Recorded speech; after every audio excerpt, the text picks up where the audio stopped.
Hello, আসসালামু আলাইকুম সবাইকে। আশা করি তোমরা সবাই ভালো আছো, সুস্থ আছো। তোমাদের সবাইকে স্বাগতম গাইডলাইন একাডেমিতে। এবং আমি আছি তোমাদের সাথে, মোহাম্মদ জুনাইদুল ইসলাম প্রতীক।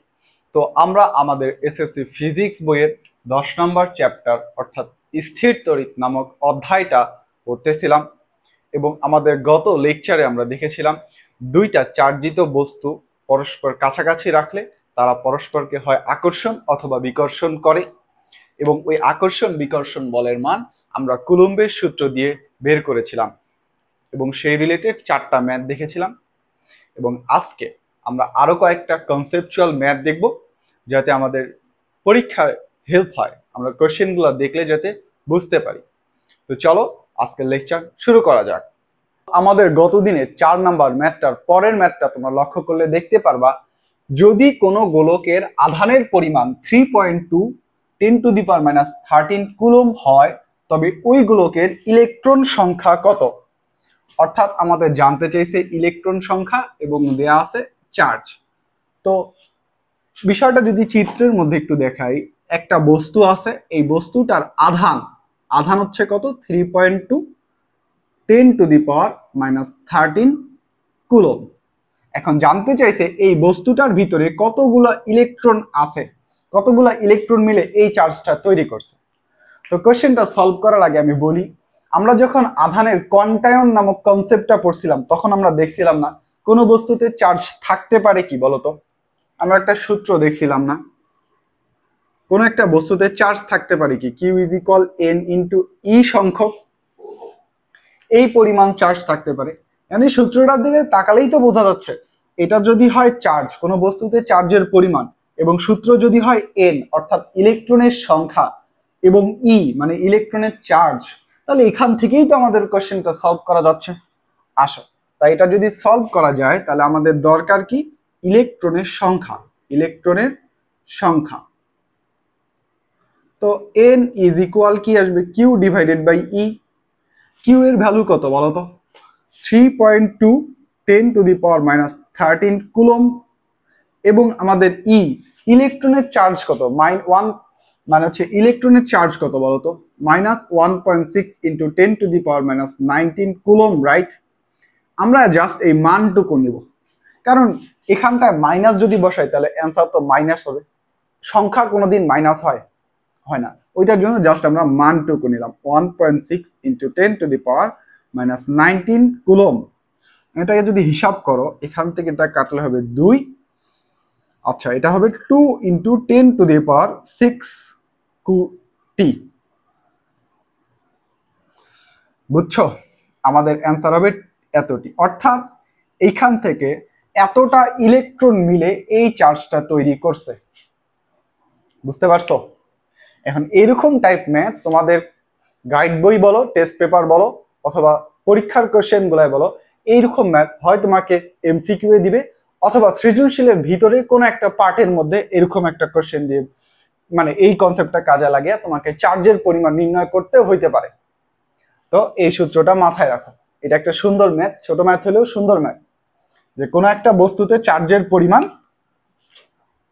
Q is equal N E সংখ্যক। তাহলে তুমি যদি এটা কনসেপ্ট আকারেও লিখে রাখতে চাও, লিখে রাখতে পারো। তাহলে এই ম্যাথটার কনসেপ্ট কি? কনসেপ্ট, কোন বস্তুতে চার্জের মোট পরিমাণ Q is equal N into E coulomb. বুঝছো? এখান থেকে কনসেপ্টটা তোমরা লিখে রাখতে পারো। তো সুন্দর একটা ম্যাথের পরে চলো এখন আমরা আমাদের নেক্সট ম্যাথে জাম্প করি। তো তোমরা যদি আমাদের 6 নাম্বার ম্যাথটা দিকে লক্ষ্য করো, তোমরা দেখতে পারবা এখানটায় বলা হয়েছে যে সমভাবে আহিত দুটো মার্বেল বায়ুতে 2 মিলিমিটার ব্যবধানে স্থাপন করলে এরা পরস্পরকে 4 × 10⁻⁵ নিউটন বলে বিকর্ষণ করে। মার্বেল দ্বয়ের আধানের পরিমাণ নির্ণয় করো। অর্থাৎ মার্বেল দ্বয়ের আধানের পরিমাণ অর্থাৎ কিউ জানতে চাইছে, রাইট? আচ্ছা, এবং বলছে সমভাবে আহিত। সমভাবে আহিত মানে কি জানো? দুইটা বস্তুকে সমানভাবে চার্জিত করা হয়েছে এবং বস্তুদ্বয়ের ভিতরে চার্জের পরিমাণ সমান। অর্থাৎ আমি যদি একটু চিত্র আঁকায় দেখাই, যে আমাদের বলছে যে দুইটা মার্বেল, এইটা একটা মার্বেল ধরো, এইটা একটা মার্বেল, বায়ুতে অর্থাৎ মাধ্যমটা বায়ু মাধ্যমে 2 মিলিমিটার ব্যবধানে রাখা হয়েছে এবং এরা পরস্পরকে আকর্ষণ করে হচ্ছে F is equal 4 into 10⁻⁵ Newton বলে। এবং এই যে দুইটা মার্বেল, এদেরকে সমভাবে আহিত করা হয়েছে, অর্থাৎ দুইটা মার্বেলের চার্জের পরিমাণ সমান। অর্থাৎ আমি যদি বলি এইটা মার্বেলে আছে কিউ পরিমাণ চার্জ, তাহলে এইটা মার্বেলেও থাকবে কিউ পরিমাণ চার্জ। বুঝতে পারছো? এবং এরা পরস্পরকে এত নিউটন বলে বিকর্ষণ করে। তো ম্যাথটা যদি আমরা সলভ করি, আসো দেখা যাক যে আমরা জানি যে F ইজ ইকুয়াল কি K Q1 Q2 divided by R square, right? আচ্ছা, এখন এখানটা দেওয়া আছে কি? দেওয়া আছে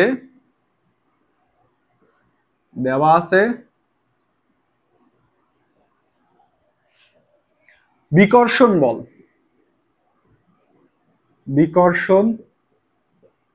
বল F is equal 4 into 10⁻⁵ newton. মধ্যবর্তী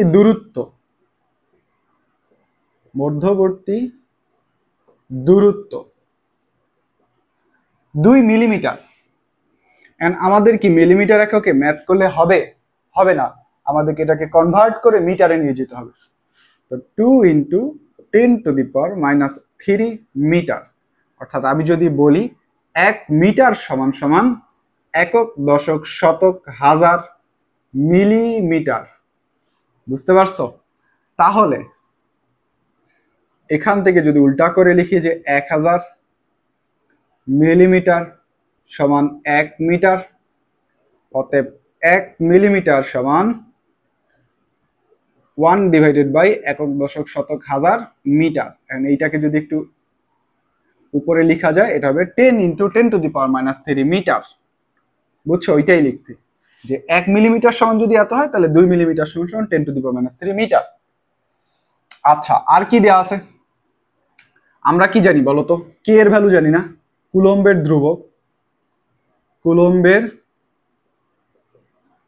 ধ্রুবক কে ইজ ইকুয়াল 9 ইন্টু 10⁹ কি newton metre square per coulomb square. আচ্ছা, এখন আমরা ধরি আমাদের চার্জের পরিমাণ, ধরি মার্বেল দয়ে চার্জের পরিমাণ Q1 is equal Q2 is equal plus minus Q coulomb. এখন আমি Q1 এবং Q2 মার্বেল দুইটা চার্জের পরিমাণ প্লাস মাইনাস কিউ কুলম্ব কেন ধরলাম? এখন আমাদের বলছে কি বিকর্ষণ। এখন বিকর্ষণ করে কে? হয় নেগেটিভ চার্জকে বিকর্ষণ করে, অথবা পজিটিভ চার্জকে বিকর্ষণ করে। এখন আমরা তো জানি না এই দুইটা বস্তু নেগেটিভ চার্জে চার্জিত নাকি দুইটা বস্তু পজিটিভ চার্জে চার্জিত। তাই আমরা ধরেই নিছি দুইটা বস্তু হয় পজিটিভ চার্জে চার্জিত অথবা নেগেটিভ চার্জে চার্জিত। ওই জন্য আমরা ধরছি প্লাস মাইনাস কিউ কুলম্ব। বুঝছো? তো আসো এখন আমাদের ম্যাথটা শুরু করা যাক। তো এখানটায় মানগুলা একটু যদি বসাই, যে F ইজ ইকুয়াল কে, এখন এই Q1 এবং Q2 কে আমরা ধরছি কি শুধুমাত্র মানটা নেও কিউ ইন্টু কিউ, হয় পজিটিভ কিউ অথবা নেগেটিভ কিউ। আচ্ছা, আর স্কোয়ার। এখন Q1 ইন্টু Q2 কে আমরা লিখতে পারি না কিউ স্কোয়ার, রাইট?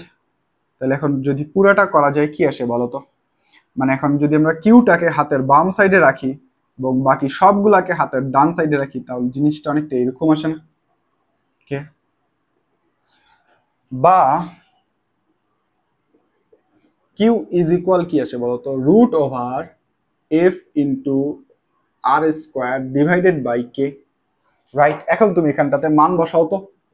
বা Q is equal root over F এর ভ্যালু কত, 4 ইন্টু 10⁻⁻5, আর এর ভ্যালু কত, 2 ইন্টু 10⁻³ তার উপরে আছে স্কোয়ার, কে এর ভ্যালু কত, 9 ইন্টু 10⁹। অতএব এখন মানটাকে তুমি হিসাব করো তো, মানটাকে তুমি যদি হিসাব করো যে root over 4 into 10⁻⁻5 into 2 into 10⁻³ তার উপরে স্কোয়ার ডিভাইডেড বাই 9 ইন্টু 10⁹। এটাকে যদি হিসাব করা যায় তাহলে রুট ওভার অ্যান্সার এর মানটা আসে 1.33 10⁻10 কুলম। এই যে আমাদের কাঙ্ক্ষিত অ্যান্সার বের হয়ে গেছে। আমাদের দরকার ছিল মার্বেল দ্বয়ের আধানের পরিমাণ, আমরা সেটা বের করে ফেলছি। তাহলে আমরা এখন লিখতে পারি না এখানটাতে, অতএব মার্বেল দ্বয়ের আধানের পরিমাণ, মার্বেল দ্বয়ে আধানের পরিমাণ Q1 is equal Q2 is equal plus minus 1.33 into 10⁻⁻10 coulomb. ম্যাথটা কিন্তু সুন্দর ম্যাথ ছিল একটা। তো এই হলো ম্যাথের অ্যান্সার। এখানটার বোঝার বিষয় হচ্ছে এই যে আধানের পরিমাণটা, কেউ যদি পজিটিভ চার্জ দিয়ে শুধু করতো তার অ্যান্সারটা হইতো, কেউ যদি শুধুমাত্র নেগেটিভ চার্জ দিয়ে করতো তার অ্যান্সারটা হইতো, বাট যে পজিটিভ নেগেটিভ দুইটা দিয়ে করবে তারটা মোর অ্যাপ্রোপ্রিয়েট হবে। তার প্রতি খাতাটা দেখে তার প্রতি স্যারের একটা আলাদা চিন্তাই মাথায় আসবে যে না, স্টুডেন্টটা জানে ভিতরে কনসেপ্ট, বুঝছো? তো ঠিক আছে, এই ছিল এই ম্যাথটা এবং ম্যাথের অ্যান্সার। তো চলো নেক্সট ম্যাথে যাওয়া যাক। আমরা আমাদের 7 নম্বর কোশ্চেনটার দিকে তাকালে লক্ষ্য করব যে আমাদের দুইটা চার্জিত বস্তু দিয়ে আছে, যাদের একটা আধান +30 কুলম এবং আরেকটা আধান +70 কুলম, এবং তাদের মধ্যবর্তী দূরত্ব 50 সেন্টিমিটার দেওয়া আছে। এবং এই যে আমাদের উদ্দীপক দিয়ে বলছে যদি আধান দ্বয়কে অর্ধেক এবং দূরত্বকে দ্বিগুণ করা হয় তবে বলের মানের কিরূপ পরিবর্তন হবে তুলনা করো। বুঝতে পারছো? এখন তুলনা করে কিভাবে বলো তো? আমি যদি বলি তোমার কাছে আছে 10 টাকা, তোমার ছোট ভাইয়ের কাছে আছে 5 টাকা, তোমার কাছে আছে 10 টাকা, ছোট ভাইয়ের কাছে 5 টাকা। এখন আমি বললাম তোমার কাছে কত গুণ টাকা বেশি আছে, তুমি এই তুলনাটা করবা কিভাবে? নিশ্চয়ই তুমি 10 কে 5 দিয়ে ভাগ করবা এবং অ্যান্সার বের হবে কত, 2, এবং তুমি আমাকে বলবা তোমার কাছে 2 গুণ টাকা বেশি আছে। তাহলে এইখানটাতেও তো তুলনা করতে বলছে, তার মানে এইখানেও আমাদের ভাগের একটা ব্যাপার স্যাপার আছে। কিভাবে জানো? আমি যদি ম্যাথটা শুরু করার আগে একটু জাস্ট রাফলি বুঝাই যে এখানটায় আধান অর্ধেক দূরত্ব দ্বিগুণ করার পরে একটা বল পাওয়া যাবে এবং এই কাহিনীটার আগে একটা বল পাওয়া যাবে। এই কাহিনীটার আগের যদি বল আমরা বের করি, এফ একটা পরিমাণ বের করছি ক্যালকুলেশন করে, এবং এর কাহিনীর পরের বলটাকে যদি আমরা বলি এফ প্রাইম, তাহলে এখন আমরা যদি এফ প্রাইম আর এফ ভাগ করি তাহলে আমরা বলতে পারবো না এই এফ প্রাইম বলটা এফ বলের থেকে বেশি হয়েছে নাকি কম হয়েছে, কত গুণ বেশি হয়েছে বা কত গুণ কম হয়েছে, তখন আমরা এখান থেকে বলতে পারবো না। এই জায়গাটায় আমরা এই কাজটাই করব যে এই যে ঘটনা, উদ্দীপকের ঘটনার আগের যেই বল এবং উদ্দীপকের ঘটনার পরের যেই বল, এই দুইটা বলকে আমরা ভাগ করে তুলনা করব। তো আসো করা যাক আগে। তো মনে করো শুরুতে মনে করো আমরা আমাদের লেখাটা শুরু করলাম এইভাবে, শুরুতে, অর্থাৎ ওই যে উদ্দীপকের ঘটনা ওইটা ঘটার আগে আমাদের Q1 কত বলতো? Q1 কত? Positive 30 coulomb. আমি আর এই বাংলা কথাটা লিখলাম না।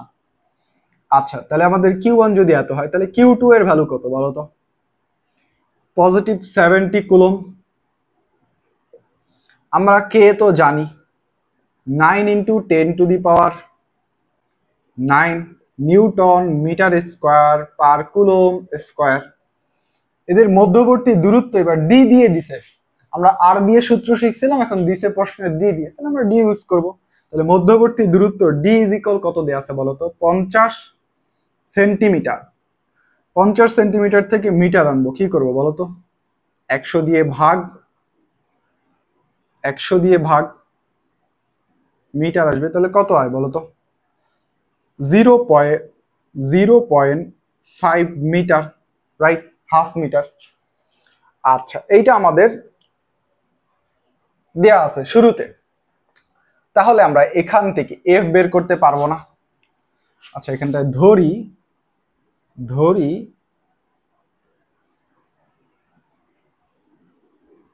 মধ্যবর্তী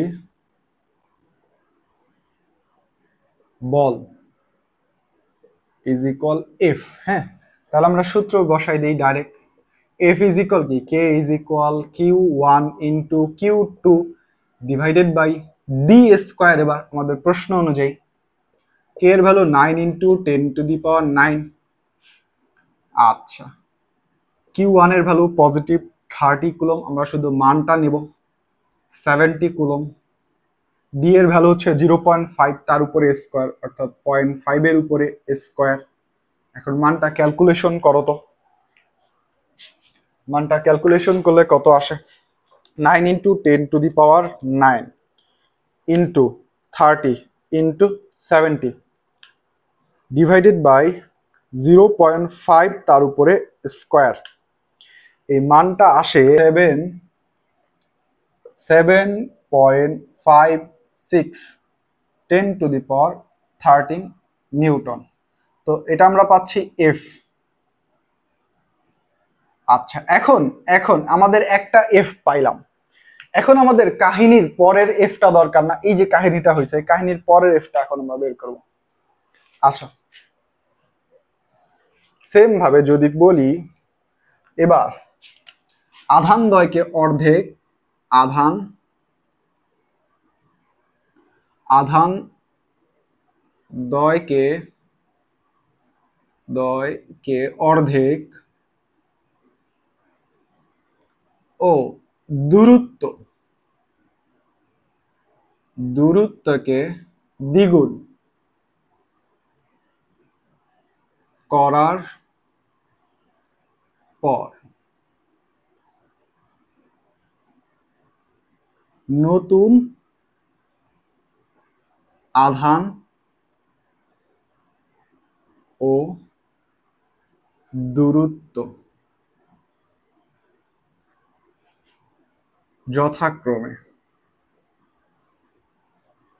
এখন আমরা এই যে আধান দ্বয়কে অর্ধেক করার পরে আধানটাকে যদি আমরা বলি Q1 প্রাইম, তখন এটাকে করলে কি আসবে বলতো? এটাকে করলে আধান দ্বয়কে যদি অর্ধেক করা হয়, তাহলে Q1 এটা ধরছিলাম, এইটার অর্ধেক করলে কত হবে বলতো? 30। 30 কে যদি 2 দিয়ে ভাগ করি, 15 কুলম, রাইট? সেম ভাবে Q2 প্রাইম করলে কত হবে বলতো? 70 কে যদি 2 দিয়ে অর্ধেক করি, কত হবে? 35 কুলম। ঠিক আছে না? এখন মধ্যবর্তী দূরত্বকে আমরা এবার ডি প্রাইম ধরলাম। একে কি করা হয়েছে? মধ্যবর্তী দূরত্বকে দ্বিগুণ করা হয়েছে। অর্থাৎ আমাদের ছিল 50 সেন্টিমিটার, 50 সেন্টিমিটার, একে 2 গুণ করা হয়েছে। 50 সেন্টিমিটার কত হয়েছে? 100 সেন্টিমিটার। সেন্টিমিটারকে মিটার করতে গেলে কি হয়? 100 দিয়ে ভাগ দিতে হয়। তাহলে এখানটায় ভাগ দিলে আলটিমেটলি অ্যান্সার আসবে কত বলতো? আচ্ছা, লিখি 100 ডিভাইডেড বাই 100 মিটার। এটাকে করলে কি হবে? 1 মিটার, রাইট? 1 মিটার। আর কে এর মান তোমরা জানি। এখন আমাদের ডাইরেক্ট সূত্রে বসাই দিই। এফ ইজ ইকুয়াল কি? এবার ডাইরেক্ট মানগুলো বসাই দিই। কে সূত্রের কে 9 ইন্টু 10⁻9। ঠিক আছে, তারপর কি আছে? এখন আমাদের নতুন আধান কত? 15। আরেকটা আধান কত? 35। মধ্যবর্তী দূরত্ব কত? 1 মিটার, অর্থাৎ 1 এর উপরে স্কয়ার। এখন তুমি এটা যদি ক্যালকুলেশন করো কত হয় বলো তো? 9 × 10⁹ 9 × 15 × 35। এটার মানটা যদি ক্যালকুলেশন করা যায়, এই বলটাকে আমরা এফ প্রাইম ধরি। হ্যাঁ, আমাদের এই কাহিনীর পরে যে বলটা, এটাকে আমরা এফ প্রাইম ধরি। এটা দাঁড়ায় 4.725 × 10⁻12 নিউটন। তাহলে দেখো এখন আমাদের দুইটা বল পাওয়া গেছে। দেখছো, আমাদের তুলনা করার জন্য দুইটা বল পাওয়া গেছে। একটা কাহিনী করার আগের বল এফ এবং আরেকটা কাহিনী করার পরের বল এফ প্রাইম। এখন আমাদের ম্যাথটা তুলনা করার জন্য রেডি। এখন আমরা যদি এফ প্রাইম আমরা যদি লিখি এরকম ভাবে যে এফ প্রাইম ও এফ ভাগ করে পাই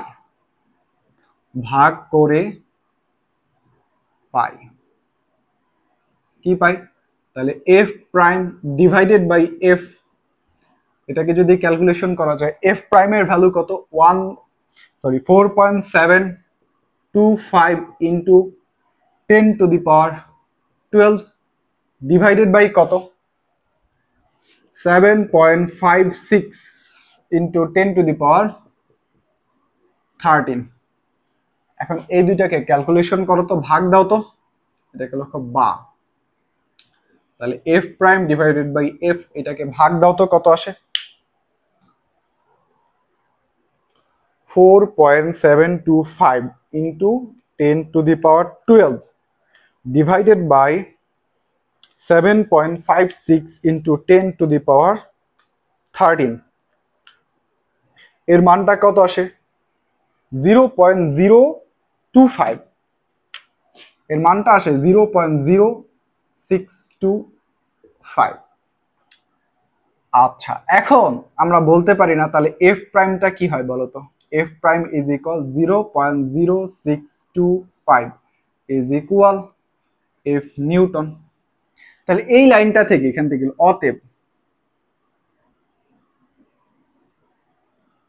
তাহলে এই লাইনটা থেকে আমরা কি বলতে পারি বলতো? আমাদের যে নতুন বলটা, অর্থাৎ বলের কিরূপ পরিবর্তন হচ্ছে, তাহলে এই লাইনটা দেখে আমরা বলতে পারি না এফ প্রাইম আমাদের যে নতুন বলটা আমাদের এফ এর তুলনায় এত গুণ কম। কেন কম বললাম? কারণ এই সংখ্যাটা দিয়ে যদি এফ কে গুণ করো, দেখবা এই যে এফ প্রাইমের যে অ্যাকচুয়াল মানটা আসে সেটা এটার থেকে কম হয়। অর্থাৎ কোন সংখ্যাকে যদি এরকম ভগ্নাংশ টাইপ 0.0 বা 0.0125 এরকম কোন সংখ্যা দিয়ে গুণ করা হয়, তাহলে মানটা অ্যাকচুয়ালি কমে। তাহলে এখন এই যে ম্যাথটা থেকে আমরা বলতে পারি বলের কিরূপ পরিবর্তন হবে?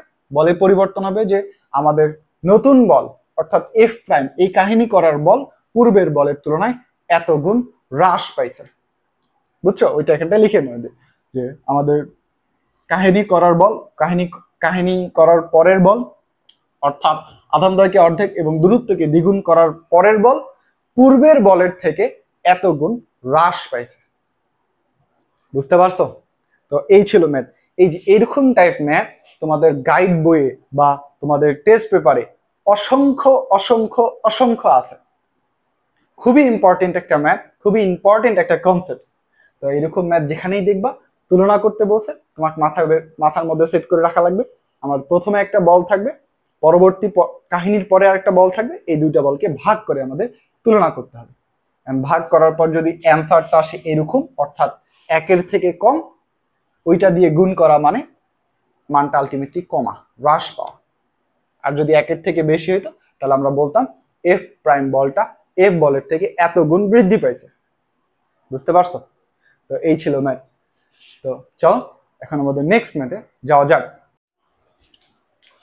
তো এখন আমাদের ম্যাথটার দিকে তাকালে দেখতে পারবো আমাদের এ এবং বি নামক দুইটা বস্তু দেয়া আছে। এ এবং বি নামক দুইটা বস্তু দেয়া আছে এবং তাদের চার্জের প্রকৃতিটা বলা নাই। আমি চার্জের প্রকৃতিটা বলি নাই যে এটা পজিটিভ না নেগেটিভ চার্জ। কেন বলিনি পরে দেখবো। তো এখন কোশ্চেনটা যদি পড়ি, যে এ ও বি এর সংযোগ রেখা বরাবর কোথায় আধানদ্বয় কর্তৃক সৃষ্ট বল ভারসাম্য সৃষ্টি করবে। তো ম্যাথটা সলভ করার আগে আমাদের সর্বপ্রথম জানতে হবে যে বলের ভারসাম্য মানে আবার কি, বলের ভারসাম্য জিনিসটা কি। এখন এই যে বলের ভারসাম্য বুঝতে আমাদেরকে হেল্প করবে লব্ধি বল। লব্ধি বল, এখন লব্ধি বল অনেক ক্ষেত্রে হয়, আমরা একটা ক্ষেত্র বাছে নিছি, সেটা হচ্ছে বলগুলো যখন বিপরীতমুখী ক্রিয়া করবে, বল দ্বয় বা দুটো বল যখন বিপরীতমুখী বিপরীতমুখী এই ক্ষেত্রটার মধ্যে লব্ধি বল বের করার সূত্র হচ্ছে এফ নেট। লব্ধি বলকে এফ নেট দিয়ে প্রকাশ করা হয়। এফ নেট ইজ ইকুয়াল বড় বল বিয়োগ ছোট বল। এখন আমি তো জানি না F1 বড় নাকি F2 বড়, ওই জন্য এখানটায় এরকম চিহ্ন একটা ব্যবহার করা হয়েছে। এই চিহ্নটা দিয়ে বোঝায় এখানটার মধ্যে যেইটা বড় বল হবে সেইটার থেকে আরেকটা বল বিয়োগ যাবে, বুঝছো? এইটা হচ্ছে লব্ধি বলের সূত্র। এখন প্রশ্ন হচ্ছে লব্ধি বলের সূত্র তো বুঝলাম, বাট লব্ধি বল জিনিসটা কি? আসো এখন লব্ধি বল জিনিসটাকে ভিজুয়ালাইজ করি। মনে করো এইটা একটা বিন্দু, হ্যাঁ, এখন এই বিন্দুটাকে ডান মানে হচ্ছে বাম দিকে টানা হচ্ছে 5 নিউটন বলে, এইটাকে আমরা বললাম F2 বলে টানা হচ্ছে এই দিকে, এবং এই দিকে টানা হচ্ছে F1 যদি বলি F1 হচ্ছে 10 নিউটন বলে ডান দিকে টানা হচ্ছে। এখন তুমি যদি এখান থেকে লব্ধি বল বের করো কত হবে বলো তো? এখান থেকে লব্ধি বল মানে ওই যে বড় বলটা বিয়োগ ছোট বলটা, তাহলে এখানে বড় বল কত? F1 মাইনাস F2, অর্থাৎ 10 বিয়োগ 5 ইজ ইকুয়াল 5 নিউটন। আমাদের লব্ধি বল 5 নিউটন। বাট আমাদের প্রশ্ন ছিল লব্ধি বল জিনিসটা কি, এটা তো ভিজুয়ালাইজ করতে হবে। আসো এখন দেখি, তুমি যখন একটা বিন্দুকে এই দিকে 5 নিউটন বলে টানতেছো, ঠিক সেম ভাবে এই দিকে 10 নিউটন বলে টানতেছো, তাহলে বলো তো এই যে সাম্য বিন্দুটা বা এই যে পয়েন্টটা কোন দিকে যাবে বলো তো? নিশ্চয়ই যে মানে যেখানে 10 নিউটন বলে টানা হইতেছে এই বিন্দুটা 10 নিউটন বলের দিকে চলে আসবে। এইটা আমরা আমাদের সাধারণ জ্ঞান থেকে বলি, বাট এইটা ফিজিক্সের ভাষায় ব্যাখ্যা করে লব্ধি বল। কিভাবে? তুমি যখন এইদিকে 5 নিউটন বল দিতেছো এবং এইদিকে 10 নিউটন বল দিতেছো, তখন এই 10 নিউটন বলটা দুইটা ভাগে মোটামুটি ভাগ হয়ে যাবে। একদিকে মনে করো 5 নিউটন, আরেকটা হচ্ছে 5 নিউটন।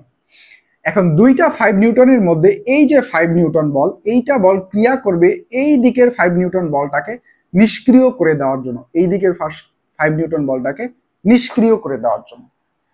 এবং অবশিষ্ট যেই 5 নিউটন বলটা থাকবে, তখন এই 5 নিউটন বলটাতে এই বিন্দুটা এই দিকে অগ্রসর হবে। বুঝতে পারছো?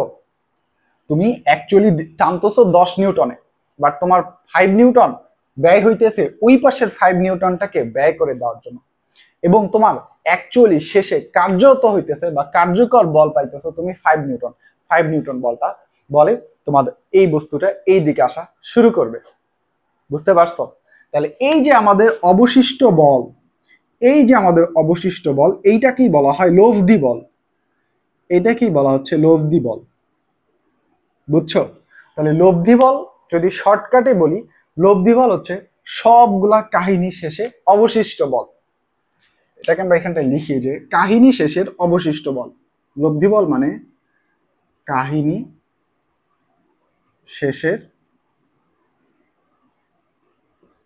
অবশিষ্ট বল। কোন ক্ষেত্রে?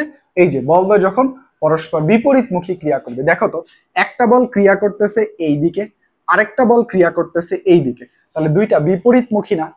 এই ক্ষেত্রে লব্ধি বল জিনিসটা হচ্ছে আমাদের এই যে কাহিনীটা শেষে অবশিষ্ট যে বলটা থাকবে সেইটা, রাইট? আচ্ছা, এখন আরেকটা চিন্তা করো তো। এখন মনে করো আরেকটা, এবার সেম বিন্দুটা এবার তোমাদের এই যে বাম দিকে টানা হচ্ছে মনে করো 15 নিউটন বলে, 15 নিউটন বলে, এটা হচ্ছে F2। এবং ডান দিকে টানা হচ্ছে 5 নিউটন বলে, ডান দিকে টানা হচ্ছে 5 নিউটন বলে। এখন এইখানটা লব্ধি বলটা কি তোমরা ভিজুয়ালাইজ করতে পারতেছো? যেহেতু 15 নিউটন বলে টানা হচ্ছে, যেটা 5 নিউটন থেকে বড়, অর্থাৎ এই বস্তুটা এই দিকেই অগ্রসর হবে, এই বিন্দুটা এই দিকেই অগ্রসর হবে, এটা আমরা সাধারণ জ্ঞান থেকে জানি। বাট লব্ধি বল কি বলে? লব্ধি বল বলে এই যে বিন্দুটা, ঠিক আছে, ঠিক আছে, এই দিকে 5 নিউটন বল ক্রিয়া করতেছে, ঠিক আছে। এখন এই দিকের 15 নিউটনের মধ্যে 5 নিউটন বল ক্রিয়া করে, 5 নিউটন বল ক্রিয়া করে এইটাকে নষ্ট করতে, এই সাইডের 5 নিউটন বলটাকে নিষ্ক্রিয় করতে, এবং অবশিষ্ট যে 10 নিউটন বল থাকে ওই বলটা অ্যাকচুয়ালি কাজে লাগে এই বস্তুটাকে ওই দিকে নিয়ে যেতে, ওই দিকে নিয়ে যেতে। বুঝতে পারছো? তাহলে এই যে অবশিষ্ট বলটা ছিল এইটাই লব্ধি বল।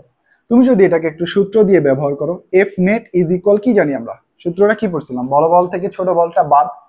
তাহলে আমি এখানটা থেকে যদি F2 মাইনাস F1 করি, তাহলে আমাদের কত, 15 মাইনাস 5 ইজ ইকুয়াল কত, 10 নিউটন।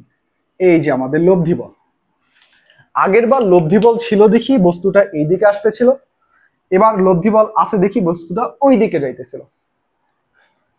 এখন মানে আমি বলতে চাইলাম আগের বার লব্ধি বলটা এই দিকে ক্রিয়া করতেছিল, তাই বস্তুটা এই দিকে আসতেছিল। এবার কা লব্ধি বলটা ওই দিকে ক্রিয়া করতেছে, বস্তুটা যাইতেছে ওই দিকে। ধরতে পারছো? আসো এবার তাহলে আরেকটা জিনিস দেখি, আরেকটা জিনিস দেখি। এবার আমি বললাম এইটাও 5 নিউটন বলে টানা হচ্ছে, এইটাও 5 নিউটন বলে টানা হচ্ছে। তাহলে এখন বস্তুটা কি হবে বলতো? আগের বার লব্ধি বল, প্রথমবার লব্ধি বল ছিল এই দিকে, তাই বস্তুটা এই দিকে আসতেছিল। দ্বিতীয়বার লব্ধি বল ছিল ওই দিকে, 10 নিউটন লব্ধি বল ছিল ওই দিকে, বস্তুটা ওই দিকে যাইতেছিল। বাট এবারটা কি হবে?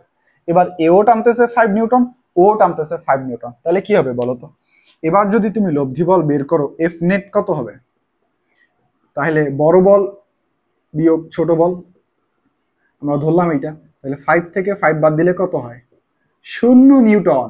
অর্থাৎ এবার আমাদের কোনো, এটা অন না কিন্তু এটা 0 নিউটন, এটা 0 নিউটন। আচ্ছা, তাহলে এবার যেহেতু লব্ধি বল 0, তাহলে আমাদের বস্তুটা কি আর কোথাও যাবে, আর কোথাও অগ্রসর হবে? এই বস্তুটা আগে যেমন এই দিকে এবং তারপর এই দিকে যাইতেছিল, বাট এবার কি এই যে বিন্দুটা আর কোনো নড়বে? ডান দিক বা বাম দিক নড়বে? নড়বে না, সে এই জায়গাটার মধ্যেই স্থির হয়ে থাকবে। আর এই স্থির হয়ে থাকাটাই হচ্ছে ভারসাম্য সৃষ্টি করা। বুঝছো? যখন কোনো একটা বস্তু কোনো একটা জায়গায় স্থির অবস্থায় থাকবে, তার কোনো নড়াচড়া নাই, তার উপর কোনো বলের কাজ নাই, তখন ওই ওই সিচুয়েশনটা বা ওই অবস্থাটাকে বলা হয় ভারসাম্য সৃষ্টি করা। আর ফিজিক্সের ভাষায় কোনো একটা বস্তু ভারসাম্য সৃষ্টি করে যখন তাদের লব্ধি বলের মান 0 হয়। বুঝছো? আর লব্ধি বল কখন 0 হয় দেখছো? আর লব্ধি বল কখন 0 হয় এখানটা আমরা বের করলাম, এফ নেট ইজ ইকুয়াল 0। আবার এফ নেট ইজ ইকুয়াল কি বলতো? F2 minus F1 is equal 0। এখন এইটাকে এইভাবে লেখা যায় না, F1 ইজ ইকুয়াল F2। অর্থাৎ দুইটা বল যখন বিপরীতমুখী ক্রিয়া করে, তখন দুইটা বলের মান যদি সমান হয় তখনই তারা সাম্যাবস্থা সৃষ্টি করবে, তখনই তারা সাম্যাবস্থায় থাকবে, না এইদিকে যাবে না ওই দিকে যাবে। আর এই যে সাম্যাবস্থা সৃষ্টি করলো যেই পয়েন্টটাতে এটাকে বলা হয় সাম্য বিন্দু। সাম্য বিন্দু, বুঝতে পারছো? তাহলে এই যে বলের ভারসাম্য বলতে বোঝায় এমন একটা সিচুয়েশন যেইখানটাতে কোনো একটা পয়েন্ট নড়বে না, যেইখানটাতে এই পাশের বলের মান এবং এই পাশের বলের মান সমান হবে, ওই সিচুয়েশন বা অবস্থাটাকেই বলা হয় ভারসাম্য। তাহলে আমরা এখান থেকে বলতে পারি না বলের ভারসাম্য সৃষ্টি হওয়ার শর্তটা কি বলতো? শর্ত কি বলতে পারি? যে লব্ধির ভ্যালু 0 যখন হয়, দুটি বলের লব্ধি যখন 0 হয়, কখন? যদি বলদ্বয় বিপরীতমুখী ক্রিয়া করে, একটা এই দিকে আর একটা এই দিকে, অর্থাৎ একটা বল যদি এই দিকে ক্রিয়া করে আর একটা বল ক্রিয়া করবে এই দিকে, তখন লব্ধি ইজ ইকুয়াল 0। আর লব্ধি ইজ ইকুয়াল 0 কে আর কি লেখা যায়, যে F1 ইজ ইকুয়াল F2। বুঝছো? এইটাই হচ্ছে বলের ভারসাম্য হওয়ার শর্ত। বুঝছো? আর বলের ভারসাম্য হলে একটা সাম্য বিন্দু পাওয়া যায়। ওই সাম্য বিন্দুতেই বলটা, মানে ওই সাম্য বিন্দুতে এই বস্তুটার উপরে এই দিকেরও যা আকর্ষণ বল, এই দিকেরও তা আকর্ষণ বল, এই দিকের যা বিকর্ষণ বল, এই দিকেও তা বিকর্ষণ বল, অর্থাৎ বলের মান সমান। বুঝতে পারছো? এখন এই যে বলের ভারসাম্য এবং সাম্য বিন্দু, এই কনসেপ্টটা কাজে লাগবে আমাদের এই ম্যাথটা সলভ করতে। বুঝছো? আসো দেখি কিভাবে কাজে লাগে। তো তোমরা যদি বোর্ডের কোশ্চেনটার দিকে দেখতে পারো, দুইটা চার্জিত বস্তু দিচ্ছে যার নাম এ এবং বি, এবং দিয়ে বলছে এ এবং বি এর সংযোগ রেখা বরাবর কোথায় আধানদ্বয় কর্তৃক সৃষ্ট বল ভারসাম্য সৃষ্টি করবে। এখন আমাদের কনসেপ্ট থেকে তো আমরা দেখছি ভারসাম্য সৃষ্টি হয় কোথায়, সাম্য বিন্দুতে, রাইট? সাম্য বিন্দুতে। এখন আমাদের টার্গেট হবে এই দুইটা আধানের মধ্যবর্তী কোন বিন্দুটাতে সাম্যাবস্থা সৃষ্টি হবে, অর্থাৎ এই দুইটা আধানের মধ্যবর্তী কোথায় সাম্য বিন্দু পাওয়া যাবে। ওই সাম্য বিন্দুটা পাইলেই আমরা বলতে পারবো ওই জায়গায় ভারসাম্য সৃষ্টি হবে। এখন সাম্য বিন্দু খুঁজতে আমাদের ব্যবহার করতে হবে একটা এক্সট্রা জিনিস, সেটা হচ্ছে একটা পজিটিভ চার্জ। সাম্য বিন্দু খুঁজে বের করার জন্য আমাদের একটা পজিটিভ চার্জ ব্যবহার করতে হবে, সেটা হচ্ছে পজিটিভ 1 কুলম্ব। এই পজিটিভ 1 কুলম্ব চার্জটার সাহায্যে আমরা এই দুইটা চার্জের মধ্যবর্তী সাম্য বিন্দু বের করব। এই পজিটিভ 1 চার্জটাকে বলা হয় টেস্ট চার্জ। এই চার্জটা দিয়ে টেস্ট করে করে সাম্য বিন্দুটা খুঁজে বের করতে হয়। বুঝতে পারছো? আচ্ছা, এখন আসো, এখন বলছে আধানদ্বয় কর্তৃক সৃষ্ট বল। আমরা যে সাম্যবিন্দু খুঁজে বের করব, সাম্যবিন্দু খুঁজে বের করার ক্ষেত্রে একটা কনসেপ্ট আছে। এখন আমাদের সৃষ্ট বল কয় প্রকৃতির বলতো? একটা হচ্ছে কি আকর্ষণ ধর্মী, রাইট? আকর্ষণ ধর্মী বল হইতে পারে। আরেকটা বল হইতে পারে কি বলতো? বিকর্ষণ ধর্মী, না? বিকর্ষণ বিকর্ষণ ধর্মী বল হইতে পারে। এখন আমাদের এই সাম্যবিন্দু খুঁজে বের করার জন্য আকর্ষণ ধর্মী বলের জন্য একটা নিয়ম আছে, বিকর্ষণ ধর্মী বলের জন্য একটা নিয়ম আছে। নিয়মটা কি? এখন আমাদের দেয়া আধান দুইটা যদি সমধর্মী হয়, অর্থাৎ সেখানটায় যদি বিকর্ষণ হয়, পজিটিভ পজিটিভ অথবা নেগেটিভ নেগেটিভ। এখন মনে করো আমাদের যেই দুইটা বল দেয়া আছে, সরি দুইটা আধান দেয়া আছে, এই দুইটা আধানের প্রকৃতি পজিটিভ অথবা পজিটিভ, অথবা নেগেটিভ অথবা নেগেটিভ, অর্থাৎ হয় দুইটাই পজিটিভ অথবা দুইটাই নেগেটিভ। এমন ক্ষেত্রে এই যে সাম্যবিন্দুটা আছে, যেটা আমরা পজিটিভ 1 কুলম্ব দিয়ে বের করব, সেই সাম্যবিন্দুটা পাওয়া যায় হচ্ছে এদের এই যে সংযোগ সরলরেখা, এই সংযোগ সরলরেখার ভিতরের কোনো একটা বিন্দুতে, এবং ওই কোনো একটা বিন্দুটা হয় এই দুইটার মধ্যে যেই ছোট চার্জ আছে সেই ছোট চার্জটার কাছাকাছি। এখন ধরো আমি বললাম এইটার চার্জ হচ্ছে পজিটিভ 30 কুলম্ব এবং এইটার চার্জ হচ্ছে পজিটিভ 50 কুলম্ব। চিহ্নর হিসাব বাদ। এখন বলতেছি ছোট, অর্থাৎ যেটা মানে ছোট। 50 আর 30-র মধ্যে কে ছোট? নিশ্চয়ই 30 ছোট, অর্থাৎ 30 কুলম্ব চার্জটা ছোট। তাহলে এই 30 কুলম্ব চার্জটার কাছাকাছি কোনো একটা বিন্দুতে, ধরো এই বিন্দুতে যদি আমরা পজিটিভ 1 কুলম্ব রাখি, এই কাছাকাছি কোনো একটা বিন্দুতে পজিটিভ 1 কুলম্ব চার্জটা রাখি, তাহলেই আমাদের সাম্য বিন্দুটা পাওয়া যাবে। অর্থাৎ পজিটিভ 1 কুলম্ব চার্জের কাছাকাছি কোনো একটা বিন্দুতে সাম্য বিন্দু পাওয়া যায়। বুঝতে পারছো? এই কনসেপ্টটা এখানটায় লেখা আছে যে যদি চার্জটা সমধর্মী হয়, অর্থাৎ পরস্পরকে বিকর্ষণ করে, পরস্পরকে বিকর্ষণ করে, এই যে পরস্পরকে বিকর্ষণ করে, তখন এই সাম্য বিন্দুটা থাকবে, এই যে পজিটিভ 1 কুলম্ব চার্জ বসে যে সাম্য বিন্দুটা বের করব, ওইটা থাকবে সংযোগ সরলরেখার ভিতরে, এই যে দুইটা সংযোগ সরলরেখার ভিতরের কোন একটা বিন্দুতে, এবং ওই কোন একটা বিন্দুটা হবে ছোট চার্জের কাছাকাছি। দেখো এই যে সাম্য বিন্দুটা হবে ছোট চার্জের কাছাকাছি। বুঝতে পারছো? এই কনসেপ্টটা লেখা। এখন আমি যদি বলি, এখন ছোট চার্জ থেকে যদি এক্স দূরত্বে যদি সাম্যবিন্দু পাওয়া যায়, মনে করো ছোট চার্জ থেকে এক্স দূরত্বে সাম্যবিন্দু পাওয়া যায়, তাহলে এই বড় চার্জটা থেকে এই বিন্দুটা দূরত্ব কত হবে বলো তো? এই গোটাল দূরত্ব যদি আর হয়, তাহলে এই এতটুক দূরত্ব কত হবে? নিশ্চয়ই আর মাইনাস এক্স মিটার হবে, রাইট? ঠিক আছে, আচ্ছা ঠিক আছে। এখন ধরো আমি দুইটা চার্জ নিলাম, মনে করো দুইটা চার্জ নিলাম, এবার দুইটা চার্জ আকর্ষণধর্মী হবে, দুইটা চার্জ হবে আকর্ষণধর্মী। একটা ধরো পজিটিভ যদি হয়, আরেকটা হবে নেগেটিভ, অথবা একটা যদি নেগেটিভ হয় আরেকটা হবে পজিটিভ, অর্থাৎ এই দুইটা আকর্ষণধর্মী হবে। সেই ক্ষেত্রে এদের মধ্যবর্তী সাম্য বিন্দুটা কোথায় হবে? সেই ক্ষেত্রে সাম্য বিন্দুটা এই যে সংযোগ সরলরেখার মধ্যবর্তী কোনো একটা স্থানে হবে না।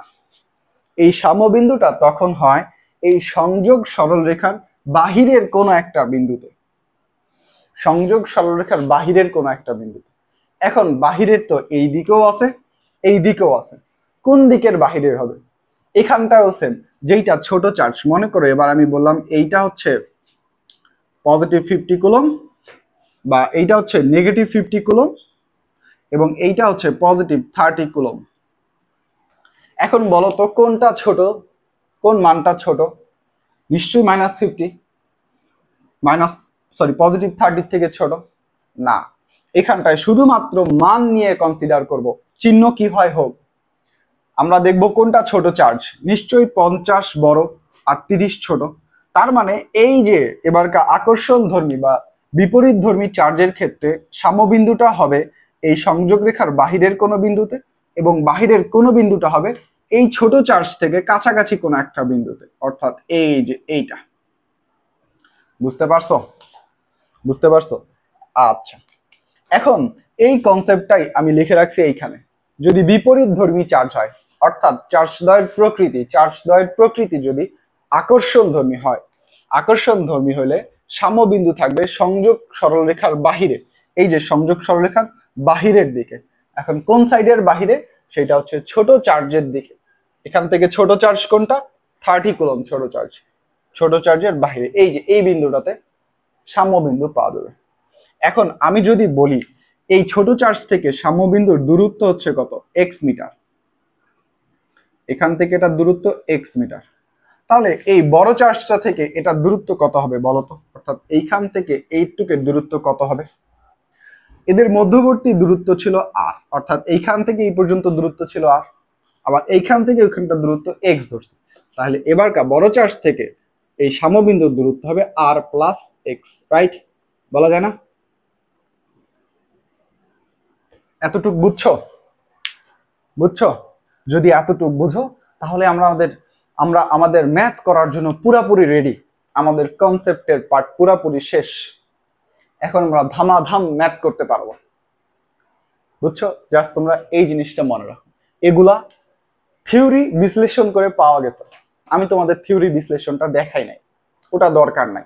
তোমাদের যেটা জানতে হবে সেটা হচ্ছে এটা তোমরা মাথার মধ্যে রাখবা, এইটাকে কাজে লাগাবো, ধামাধাম ম্যাথ করবো।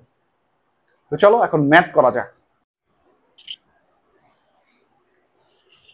তো এখন আমরা আমাদের অ্যাকচুয়াল যে ম্যাথটা আছে, ম্যাথটার যদি দিকে তাকাই তাহলে দেখতে পারবো দুইটা চার্জিত বস্তু দিছে, মধ্যবর্তী দূরত্ব আর ইজ ইকুয়াল, মনে করো এবার দিছে 4 মিটার। আচ্ছা, দিয়ে বলছে যে এ এবং বি এর সংযোগ সরলরেখা বরাবর কোথায় আধানদ্বয় কর্তৃক সৃষ্ট বল ভারসাম্য সৃষ্টি করবে। তাহলে ওই যে ভারসাম্য দেখে আমরা বুঝতে পারলাম এখানে আমাদের সাম্য বিন্দু বের করতে হবে। এখন সাম্য বিন্দু বের করতে যে আমরা দেখলাম আমাদের দেওয়া আধান দুইটাই পজিটিভ, অর্থাৎ দুইটাই কি সমধর্মী চার্জ, অর্থাৎ বিকর্ষিত হবে, এখানে বিকর্ষণ বল কাজ করবে।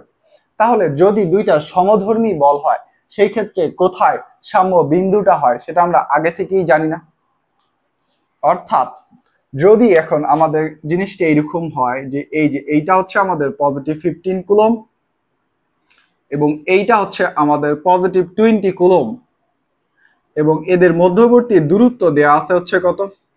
মধ্যবর্তী দূরত্ব r ইজ ইকুয়াল 4 মিটার।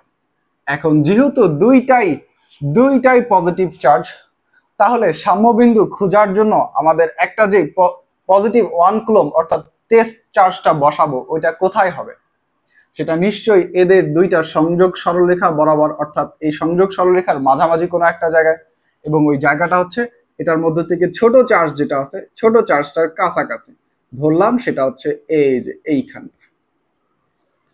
এইখানটায় যদি আমরা 1 কুলম্ব চার্জ বসাই তাহলেই আমরা আমাদের সাম্যবিন্দু ক্যালকুলেশন করে বের করতে পারবো। ঠিক আছে, আচ্ছা আসো এখন যখন আমরা এই ছোট চার্জের কাছাকাছি বসাইলাম তাহলে এতটুকুর দূরত্ব কত হবে বলতো? ধরলাম ছোট চার্জ থেকে x মিটার দূরত্বে পজিটিভ 1 কুলম্ব চার্জ বসাইছি, তাহলে ছোট চার্জ থেকে যদি এই বিন্দুটার দূরত্ব হয় x মিটার, তাহলে বড় চার্জ থেকে এই দূরত্বটা কত হবে বলতো? যেহেতু গোটালটার দূরত্ব 4 মিটার এবং এতটুক x মিটার, তাহলে এতটুক কত হবে বলতো? নিশ্চয়ই 4 মাইনাস x মিটার, রাইট? পুরাটা থেকে এতটুক বাদ দিলেই এতটুকের দূরত্ব পাওয়া যাবে। ঠিক আছে, আচ্ছা এখন এই যে কাহিনীটা করলাম এইটাই যদি আমরা একটু লিখার মাধ্যমে, যে ধরি উপরের যে চিত্রের মাধ্যমে কথাটা লিখছি ওইটারই এখানটা একটু ভাষায় লিখছি, যে ধরি এ এবং বি সংযোগ রেখার মধ্যবর্তী কোন স্থানে এবং এই মধ্যবর্তী কোন স্থানে এবং 15 কুলম্ব চার্জ হতে x মিটার দূরত্বে যদি positive 1 coulomb charge x metre দূরত্বে পজিটিভ 1 কুলম্ব চার্জ স্থাপনের জন্য আধানদ্বয় কর্তৃক সৃষ্ট বল ভারসাম্য সৃষ্টি করবে। বুঝতে পারছো? এখানটা চিত্রটাই জাস্ট একটু কথায় লিখছে। এখন এইটা যদি আমরা লিখি, এখন শর্ত মতে কি হয় বলতো? শর্ত মতে কি হয় বলছে? এখানটায় ভারসাম্য সৃষ্টি করবে, অর্থাৎ আমাদের প্রশ্নের মধ্যে বলাই আছে এখানে ভারসাম্য সৃষ্টি করবে। তাহলে ভারসাম্য সৃষ্টি হয় কখন বলতো? যখন লব্ধি বল শূন্য, যখন লব্ধি শূন্য হয়। আর লব্ধি শূন্য হওয়া মানে কি বলতো? যদি F1 is equal F2, right? F1 is equal F2, এখানটাতেও সেম আমরা লিখবো শর্ত মতে F1 ইজ ইকুয়াল F2। বুঝতে পারছো? বা এখন F1 F2 কোনটা, এটা যদি আমি তোমাদেরকে একটু ভিজুয়ালাইজ করাই, দেখো তো এইটা পজিটিভ 15 কুলম্ব আর এটা পজিটিভ 1 কুলম্ব, দুইটাই পজিটিভ। তাহলে এই 15 কুলম্ব এই 1 কুলম্বটাকে ওই দিকটাতে বিকর্ষণ করবে না? বিকর্ষণ করবে তো। তাহলে ওই বিকর্ষণ বল, অর্থাৎ আমরা যদি এটা একটু চিত্রের মাধ্যমেও দেখাই, যে মনে করো এইটা আমাদের পজিটিভ 1 কুলম্ব, হ্যাঁ, আর এইখানটায় আছে আমাদের পজিটিভ 15 কুলম্ব। এখন এই 15 কুলম্বটা এইটাকে এই দিকটাতে বিকর্ষণ করবে না? এটা সরায় ওই দিকটাই দিবে না? দিল। এখন এই যে যেই বলটাতে ওই দিকে সরাইতেছে ওইটাকে আমরা ধরলাম F1। বুঝতে পারছো? আবার ধরো এই যে পজিটিভ 20 কুলম্ব এবং এইখানে আছে পজিটিভ 1 কুলম্ব, দুইটাই পজিটিভ। তাহলে পজিটিভ 20 কুলম্ব পজিটিভ 1 কুলম্বকে এবার এই দিকটাতে বিকর্ষণ করবে না? তাহলে এইখানটায় যদি থাকে পজিটিভ 20 কুলম্ব, তাহলে এই পজিটিভ 20 কুলম্ব এইটাকে এবার এই দিকটাতে বিকর্ষণ করবে না? তাহলে এবার এই বলটাকে আমরা যদি ধরি F2। বুঝতে পারছো? এইটা হচ্ছে F2। তাহলে এখন ওইটা যদি হয় তাহলে আসো হিসাব করি। এখন আমি এই বলগুলোর যদি পরিচয়গুলো একটু লিখি, যে F1 এর ক্ষেত্রে বলতো Q1 ইজ ইকুয়াল কত? Q1 ইজ ইকুয়াল কত? F1 এর ক্ষেত্রে Q1 ইজ ইকুয়াল হবে 15 কুলম্ব। Q2 কত হবে বলতো? Q2 হবে এই চার্জের সাথে তুলনা হচ্ছে না, তার মানে Q2 হবে পজিটিভ 1 কুলম্ব। কে এর ভ্যালু তো আমরা সবাই জানি, 9 × 10⁹ newton metre square coulomb per coulomb square. আচ্ছা এটা তো গেল। এখন এদের মধ্যবর্তী দূরত্ব যদি আমরা R1 লিখি তাহলে এই R1 এর ভ্যালু কত হবে বলতো? এই 15 আর এই 1, এই দুইটার মধ্যবর্তী দূরত্ব কত? x metre. তাহলে এটা হচ্ছে x মিটার। বুঝতে পারছো? F1 এর ক্ষেত্রে। আর এবার যদি আমরা F2 এর ক্ষেত্রে লিখি, যে F2 এর ক্ষেত্রে কি লেখা যায়? F2 এর ক্ষেত্রে যদি আমরা লিখি যে Q1 কত কুলম হয় বলতো? এবার Q1 কোনটা হবে? এইটা আর এইটার মধ্যে তুলনা হচ্ছে, তাহলে আমরা এই যে +20 কুলম এইটাকে ধরলাম Q1, এবং তাহলে Q2 কত হবে বলতো? তাহলে এই যে 1 কুলম যেটা আছে সেটা, +1 কুলম। K এর ভ্যালু কত? 9 × 10⁹ newton metre square per coulomb square. আচ্ছা, এটা তো গেল। এখন এদের মধ্যবর্তী দূরত্বটাকে যদি R2 ধরি, অর্থাৎ +20 কুলম এবং +1 কুলম, এদের মধ্যবর্তী দূরত্বটা কত বলতো? 4 - x। R2 = 4 - x metre. আমাদের জিনিসগুলো লেখা শেষ, এখন আমরা ম্যাথ করার জন্য রেডি সবকিছু। এটাকে একটু সাইডে লিখি, এইখানটাতে লিখি। শর্ত মতে F1 = F2, ঠিক আছে? এখন F1 কি? F1 মানে বা K × Q1 Q2 / R1 square. আর F2 এর ভ্যালু কত? K সেম ভাবে Q1 × Q2 / R2 তার উপরে হচ্ছে স্কয়ার। আবার লেখা যায় যদি বা। এখন দেখো তো দুই পাশেই সমান, এটাও কে মানগত দিক থেকে সমান, তাহলে এটাকে যদি বাদ দেওয়া যায়, বাদ দিয়ে দিলাম, তাহলে থাকে কি? এখন মানগুলো বসাও তো। Q1 এর ভ্যালু কত?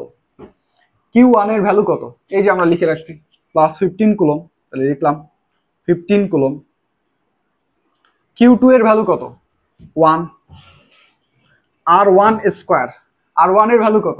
এই যে x মিটার, তাহলে x এর উপরে স্কয়ার, ঠিক আছে? এখন আসো এটার ক্ষেত্রে, F2 এর ক্ষেত্রে এর জিনিসগুলো দেয়া আছে না, তাহলে Q1 কত? 20 কুলম। Q2 কত? 1 কুলম। R2 এর ভ্যালু কত? 4 - x, 4 - x তার উপর হচ্ছে হোল স্কয়ার, রাইট? এখন আলটিমেটলি আমরা যদি এই x এর মানটা বের করতে পারি, কোনোভাবে যদি x এর মানটা বের করতে পারি, তাহলেই তো আমাদের ম্যাথের ক্যালকুলেশন শেষ, আমাদের অ্যান্সার বের করা শেষ। এখন ওই x এর মানটা বের করার জন্য আমরা x গুলোকে একদিকে রাখবো, অর্থাৎ আনলাম, এবং বাকি সংখ্যাগুলোকে অন্যদিকে আনলাম। তাহলে এই 15টা যদি এইদিকে আনা যায়, তাহলে কি আসবে? তাহলে 15, 20/15, রাইট? এখন এই দুইটার উপরে স্কয়ার আছে, এটাকে আমরা একবারে হোল স্কয়ার লিখলাম। লিখা যায় না? লিখা যায়। এবং তারপরে এটাকে একটু ক্যালকুলেশন করি, 4 × 5 = 20, 3 × 5 = 15, অর্থাৎ এইখানটা আছে 4/3। তাহলে এটাকে যদি লিখি বা, সেম ভাবে 4 - x / x, এবং স্কয়ারটা এদিকে সে রুট করলাম, আছে 4/3 থাকুক। একটু সাইডে লিখি, বা কি লেখা যায়? এখন এই যে 4 - x, এইটাকে আরেকটু ভাঙায় লেখা যায় না? এটাকে যদি আমি লিখি, এখানটায় যদি আমরা লিখি 4 এর নিচে যদি x দেই, এই যে -x / x = √4/3, আমি লিখতে পারি না? এখানটায় এই লাইনটারই লসাগু লাইন হচ্ছে এইটা। এবার আমরা লসাগু থেকে ওই লাইনটা বানাইলাম, যে 4 এর নিচে x, এই x এর নিচে x, মাঝখানে এই যে বিয়োগ ছিল, বিয়োগ, বুঝছো? তাহলে এটা যদি হয়, তাহলে এই লাইনটা হচ্ছে এরকম হয় যে 4 - x মাইনাস এই x আর এই x কাটাকাটি করলে কত আসে? 1 = √4/3।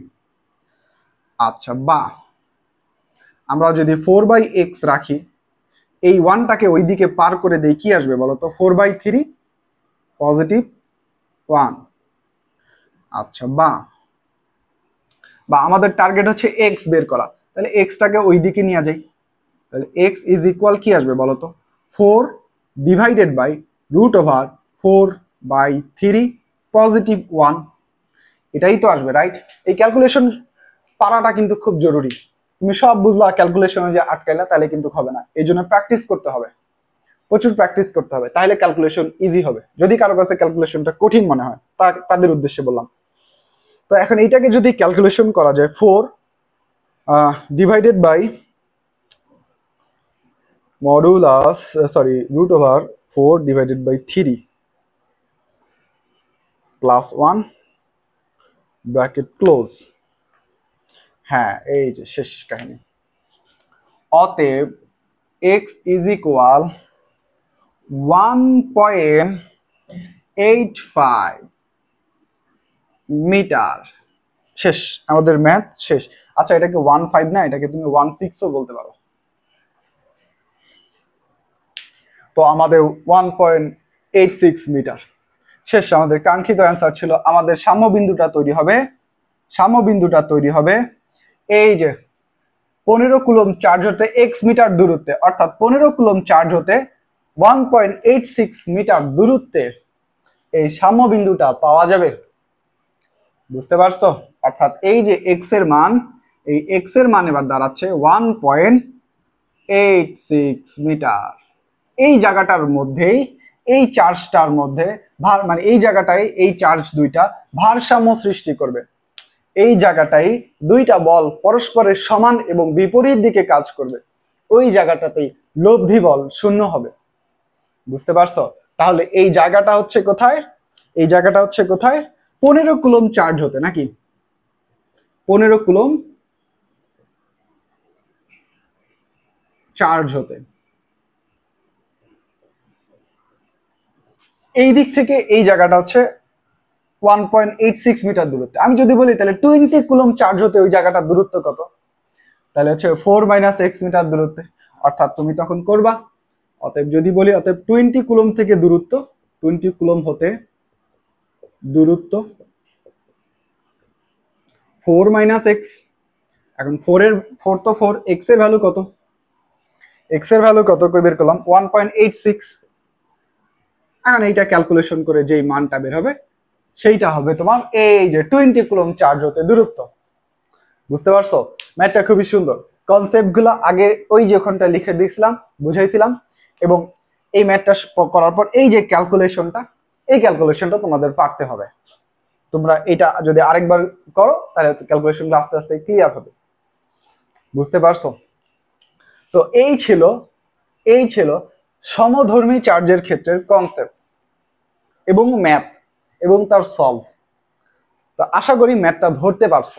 কঠিন কোনো কিছুই নাই, কঠিন খালি মানে বুঝার বিষয় হচ্ছে এই যে এই বিন্দুটা কোথায় সৃষ্টি হবে এবং এই ভারসাম্য মানে কি, এটা যদি বুঝতে পারো এবং ক্যালকুলেশন যদি তোমরা বাসায় প্র্যাকটিস করো, এই রিলেটেড 1000টা ম্যাথ করতে পারবা।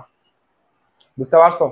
তো চলো এই রিলেটেড এবার একটা এই যে বিপরীত ধর্মী চার্জ দিয়ে করা যাক, অর্থাৎ আকর্ষণ ধর্মী চার্জ দিয়ে একটা ম্যাথ করা যাক। তো বিপরীত ধর্মী চার্জ দিয়ে ম্যাথ করার জন্য আমাদের আগের উদ্দীপকটাই আছে, বাট এবার আমরা কি করছি, জাস্ট আধানগুলা চেঞ্জ করে দিয়েছি। একটা হচ্ছে -10 কুলম্ব আর একটা হচ্ছে +15 কুলম্ব, দুইটা বিপরীত ধর্মী চার্জ। তাহলে এদের মধ্যবর্তী আকর্ষণ হবে এবং আমাদের জানতে চাইছে এদের দ্বারা এই আধানদ্বয় কর্তৃক সৃষ্ট বল কোথায় ভারসাম্য সৃষ্টি করবে। ওই যে ভারসাম্য সৃষ্টি করা মানে আমাদের সাম্যবিন্দু খুঁজে বের করতে হবে। আর ভারসাম্য সৃষ্টি করার ক্ষেত্রে যে সাম্যবিন্দুটা, ওইটা আমরা খুঁজবো নিশ্চয়ই কোনো একটা +1 কুলম্ব চার্জ বসিয়ে, অর্থাৎ টেস্ট চার্জ দিয়ে আমরা সাম্যবিন্দুটা খোঁজার চেষ্টা করব। এখন দুইটা যেহেতু বিপরীত ধর্মী চার্জ এবং এদের মধ্যবর্তী আকর্ষণ হবে, তাহলে এই ক্ষেত্রে সাম্যবিন্দুটা কোথায় হবে? আমরা আগেই আমাদের কনসেপ্ট থেকে জানি যে সংযোগ সরলরেখার বাহিরের কোনো একটা বিন্দু হবে। এখন কোন দিকে বাহিরে? সেটা হচ্ছে ছোট চার্জের দিকে, অর্থাৎ ছোট চার্জ যেই দিকে আছে ওই দিকটার বাহিরে। অর্থাৎ আমি যদি বলি যে এইটা যদি হয় আমাদের দুইটা বস্তু, চার্জিত বস্তু, হ্যাঁ, এইটা যদি হয় দুইটা চার্জিত বস্তু, এটা -10 কুলম্ব এবং এইটা হচ্ছে +15 কুলম্ব, এটাদের সংযোগ সরলরেখা। এখন দুইটা যেহেতু বিপরীত ধর্মী চার্জ, তাহলে আমাদের টেস্ট চার্জটা বসাইতে হবে বা সাম্যবিন্দু পাওয়া যাবে ছোট এই দুইটা সংযোগ সরলরেখার বাহিরে, মানে এই দুইটা চার্জের সংযোগ সরলরেখার বাহিরে এবং ছোট চার্জটার দিকের বাহিরে, অর্থাৎ এই দিকের কোনো একটা বিন্দুতে পাওয়া যাবে। এইখানে আমাদের টেস্ট চার্জটা বসাইতে হবে।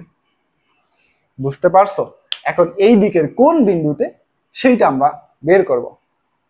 তো আসো এখন ম্যাথটা সলভ করা যাক। ও এটার মধ্যবর্তী দূরত্ব কত বলো তো? এটার মধ্যবর্তী দূরত্ব দেওয়া আছে 4 মিটার।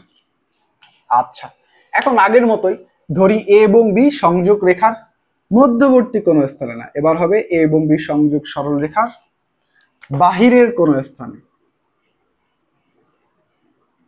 বাহিরের কোন স্থানে, এবং এবং এই যে এবার হচ্ছে নেগেটিভ নেগেটিভ 10 কুলম চার্জ হতে এক্স মিটার দূরত্বে, অর্থাৎ নেগেটিভ চার্জ হতে যদি এইটা এক্স মিটার দূরত্ব হয়, একটুকের দূরত্ব যদি এক্স হয়, তাহলে নেগেটিভ চার্জ হতে এক্স মিটার দূরত্বে পজিটিভ 1 কুলম চার্জ স্থাপনের জন্য আধানদ্বয় কর্তৃক সৃষ্ট বল ভারসাম্য সৃষ্টি করবে।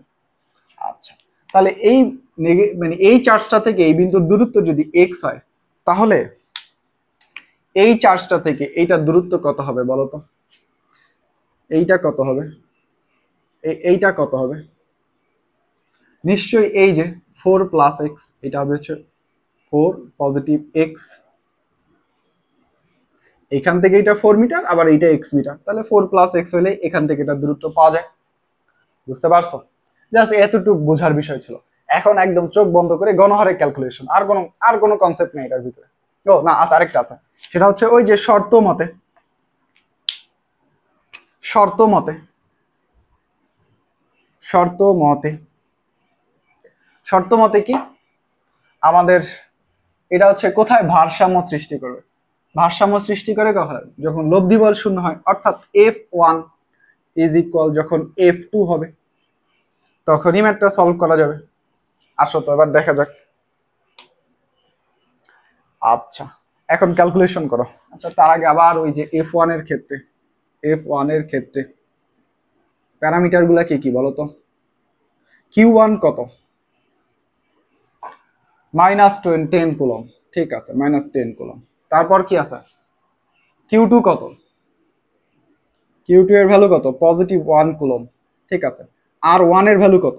এখান থেকে টুকের মধ্যবর্তী দূরত্ব যদি আমরা R1 ধরি, তাহলে এটা হচ্ছে কত? x metre. কে এর ভ্যালু কত বলো তো? এটা তো জানা মান, 9 × 10⁹ newton metre square per coulomb square, ঠিক আছে, এটাই। আচ্ছা, এরপরে কি আছে বলো তো? F2 এর জন্য যদি আমি বলি, F2 এর জন্য কি হবে? Q1 কত? Q1 এই যে এটা ধরলাম +15 কুলম। Q2 কত? Positive 1 coulomb. এদের মধ্যবর্তী দূরত্ব যদি R2 ধরি, সেটা কত হবে? এখানে 4 মিটার, এখানে x metre, 4 plus x metre, 4 positive x metre. আচ্ছা, তারপর কি আছে? কে এর মান আমরা জানি। আচ্ছা, আসো এখন ম্যাথটা ক্যালকুলেশন করা যাক। তাহলে এখানে কি আছে? তাহলে K Q1 Q2 divided by R square, R1 square. এখানটাতেও K Q1 Q2 divided by R2 square. এখন উভয় পাশে সেম মান, এই সমীকরণ থাকলে সমীকরণের ডান পাশে এবং বাম পাশে যদি সেম মান থাকে, তুমি এটাকে নেগলেক্ট করতে পারো, এটাকে মানটা নাই এটা চিন্তা করতে পারো।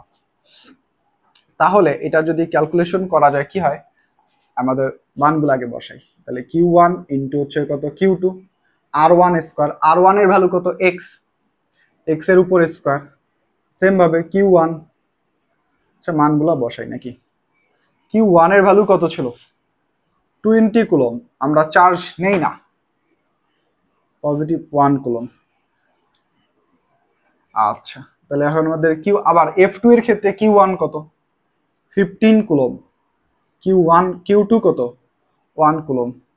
R2 কত? 4 পজিটিভ x, তার উপরে হচ্ছে হোল স্কয়ার।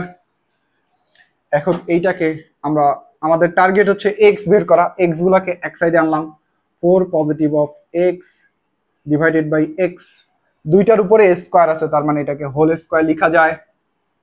এবং সংখ্যাগুলোকে একদিকে আনলাম, এখানটা যদি 15 হয়, এখানটা আছে কত? 10। এটাকে যদি ক্যালকুলেশন করে কাটাকাটি লেখা যায়, 3 5 15, 5 2 10 পাওয়া যায়। বা এখন এই যে কি বলে স্কয়ারটা যদি ওই দিকে যায় তাহলে কি হয়ে যাবে, রুট হয়ে যাবে। লিখে দেই। এখন এইটাকে একটু ভাঙায় লিখি, 4 divided by X, X by X root over 3/2 লেখা যায় না? এগুলা ইজি ক্যালকুলেশন। বা এখন এইটাকে একটু ভাঙাও, এক্স এক্স কাটলে হয় 1, অর্থাৎ 4/x ইজ ইকুয়াল প্লাস এই যে এখানটা আসবে 1, এখানটা আসে রুট ওভার 3/2। বুঝতে পারছো?